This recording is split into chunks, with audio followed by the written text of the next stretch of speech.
আমি একটা চুজ করব।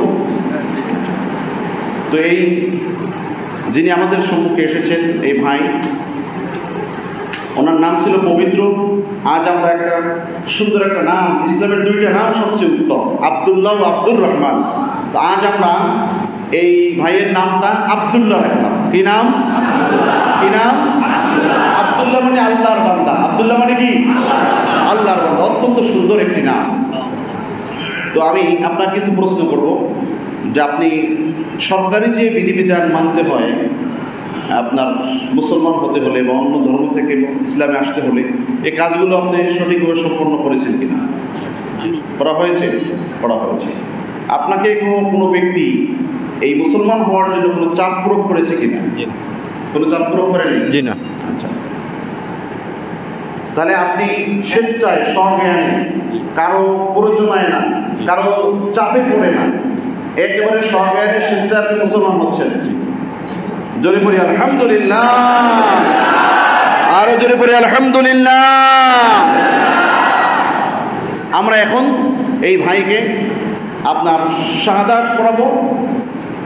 এই সকল মানুষদেরকে সাক্ষী রেখে আপনি আমার সাথে এখন আপনার মুসলমান হওয়ার জন্য শাহাদা পাঠ করবেন। আমি যে শব্দগুলো বলবো আপনি ওই শব্দগুলো কি করবেন? বলুন। আশহাদু আল্লাহ ইলাহা ইল্লাল্লাহ ওয়া আশহাদু আন্না মুহাম্মাদান আবদুহু ওয়া রাসূলুহু। আমি সাক্ষ্য দিতেছি যে আল্লাহ ছাড়া আর কোনো মাবুদ নেই, ইলাহ নেই, উপাস্য নেই। আমি আরো সাক্ষ্য দিচ্ছি যে নিশ্চয়ই হযরত মুহাম্মদ সাল্লাল্লাহু আলাইহি ওয়াসাল্লাম আল্লাহ তাআলার প্রেরিত রাসূল। জোরে বলি আল্লাহু আকবার। সকলে জোরে বলি আল্লাহু আকবার। আরো বলি আলহামদুলিল্লাহ। আরো জোরে বলি আলহামদুলিল্লাহ।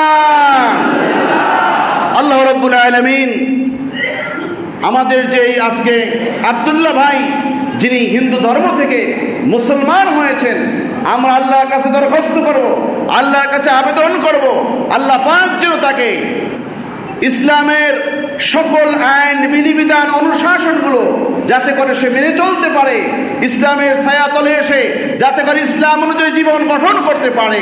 সকলে বলি আল্লাহুম্মা আমিন। আমরা আরো দোয়া করব সে যাতে করে আল্লাহর বিধান দেহের দ্বারা দেহের বন্দেগী, আত্মার দ্বারা আত্মার বন্দেগী, মালের দ্বারা বিধান অনুযায়ী মালি বন্দেগী করে আল্লাহর একজন প্রিয় বান্দা, নৈকট্যশীল বান্দা হতে পারে। সকলে বলি আল্লাহুম্মা আমিন।